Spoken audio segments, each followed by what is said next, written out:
Your time will come if you wait for it, if you wait for it. Hello Internet, I'm going to be doing a review on The Timekeeper by Mitch Albom. I'm pretty sure that's how you pronounce his last name, but I'm not sure. Anywho, I think it was a great book, and so I'm just going to talk to you about a few things I really enjoyed about it. The book looks like this, and it's a little bit smaller. It's a bit smaller than I had expected. But my friend let me borrow this. I think it was on Saturday? I think so. And she had said she hadn't read it yet, but I told her I really wanted to read it, and so she let me borrow it. And I finished it in about a day. And I know it's like novella sized, and I could probably finish it in a couple hours, but it got a little bit slow in the middle, even though it was fantastic for the most part. In the beginning of this, there's a part that everybody has probably seen at one point, because it's all over the internet. I know every time I'm on Tumblr I see it at least once, because it's so popular, and it's a good quote. It's this bit that says, "Try to imagine a life without timekeeping," and it goes into a whole thing about dogs don't check their watches, deer don't fret over passing birthdays, man alone measures time, and I think that's absolutely creative. And I'm so, like, this made me think. It was a great book. I'll read the description to you really quick. It says, in Mitch Albom's newest work of fiction, the inventor of the world's first clock is punished for trying to measure God's greatest gift.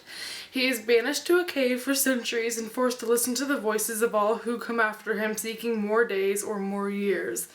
Eventually, with his soul nearly broken, Father Time is granted with his freedom, along with the magical hourglass and a mission, a chance to redeem himself by teaching two earthly people the true meaning of time.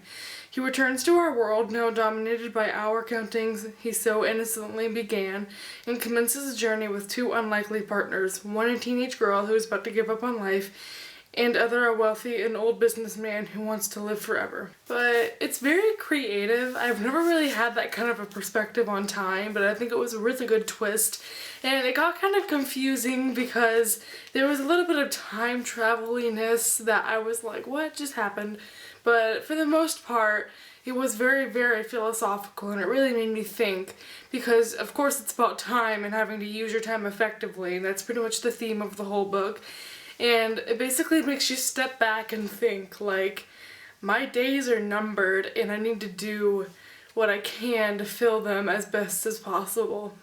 One thing I really, really liked about this was that, as it said, there's a teenager who's actually struggling, that the main character is trying to help out, and being a teenager, obviously, that's something I can relate to, and therefore it kind of gave me some insight about what I need to be doing with my, okay, that sounds weird to be like, my life. But I absolutely adored the perspective that Mitch gave us with this book. I think it is fantastic, and I will definitely recommend this to anybody who asks about it. Despite it being kind of short, it packed a lot of good material in it.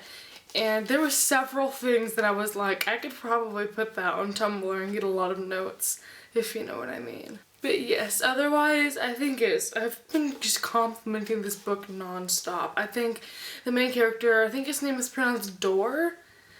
I don't know. And I will never forget this. I think this is my friend's copy, obviously, and I think I need to go buy this. I saw it at Target the other day for 20% off. I think I should have gotten it, because for a tiny book, this is $18. And I don't know if that's because it's got the little, I don't know what this is called. I think it's called like duffel pages or something like that.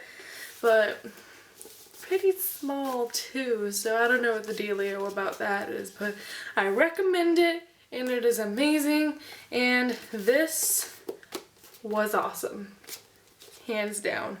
Anyway, that's basically it for this video. And so if you have any requests, I'd love to hear in the comments. As of right now, I am reading a couple books.